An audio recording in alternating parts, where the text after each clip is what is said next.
Dr. Rick Schletter here from Better Balance Chiropractic. Today we'll be showing you some lower back exercises to help stabilise and support your alignment. If you experience pain during these exercises, please stop immediately and speak to your practitioner.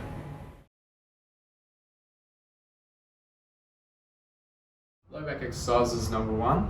We're basically going to stabilise the hip flexors to support the lower back. The first test we're going to do is to check the psoas. Hold your leg there, resist. Straight leg please, that's it, resist. Okay. And try this one, straight leg and resist. Okay. When there's weakness in the hip flexors and the psoas, it means the low back can't be supported.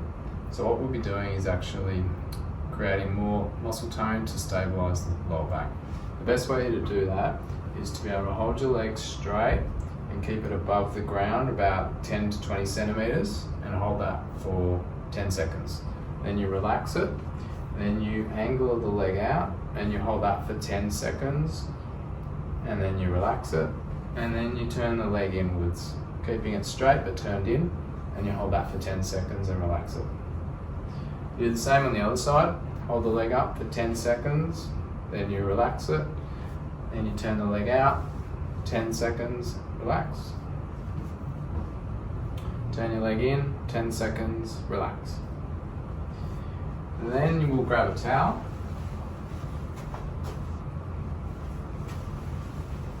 place it rolled up between the ankles and squeeze your legs together, holding that for 10 seconds. Do that one 3 times, then relax. Then you go between the knees with the towel, squeeze it together and hold it for 10 seconds and relax. This particular exercise, you don't need to lift the legs up, you're just squeezing it together.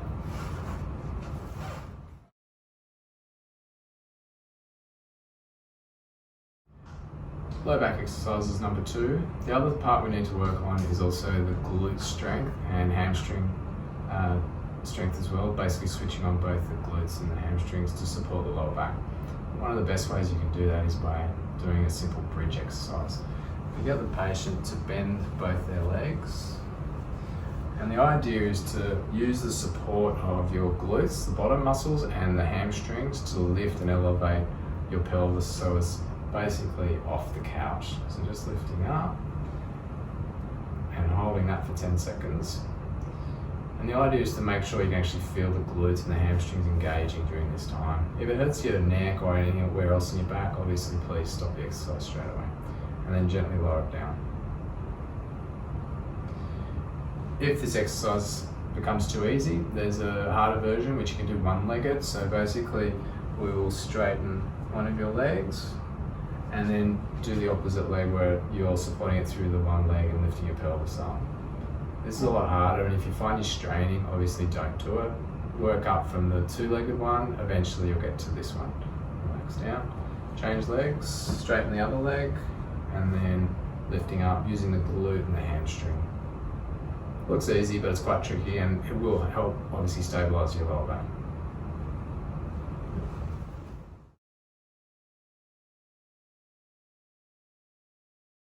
So now we're going to take you through a few basic stretches for your glutes and hips, which will also help take the pressure off your lower back.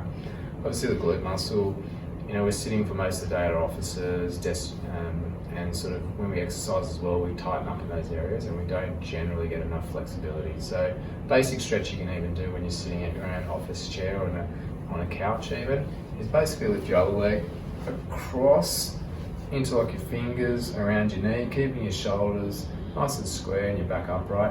You want to try and bring the knee diagonally across to the other shoulder. And in doing so, you'll get a nice stretch in the glute area. And be careful not to sort of hunch over it because you'll strain your back. You just want to keep your back square. Even if your knee doesn't come up too much, that's okay. It's all about getting that stretch within the glute. Always hold stretches for about 10 to 15 seconds, then you relax it. And we can obviously always do it on both sides, even if you find one side's a bit tighter. You want to aim the knee towards the opposite shoulder, keeping your shoulders nice and upright and square. The other thing to notice as well, you can change the angle of the knee and sort of vector it into different directions to get a different stretch amongst that glute area. The other thing we find also, especially with a lot of runners and stuff, is the ITB, which is the band that travels down your leg. that can cause a lot of lateral knee pain, and most of that actually gets caused by weakness or imbalance in the glute minimus and medius muscles. Now basically the hip bone that you have, slightly behind that is where that muscle sits, and if you sort of dig in with your thumb or finger, you'll find it's really tender and tight. You can get a spiky ball or a tennis ball, or even if you've got a roller at home, and just roll across that area in your hip, just behind that bony bit that you feel at the front of your body there. Do that as well, you can roll that out, and that also helps sort of take the pressure off your lower back. Thanks for watching this video. We hope this has been useful. We'll have plenty more informative videos and demonstrations coming in the near future. So if you enjoyed the content, please give the video a like and subscribe to our channel.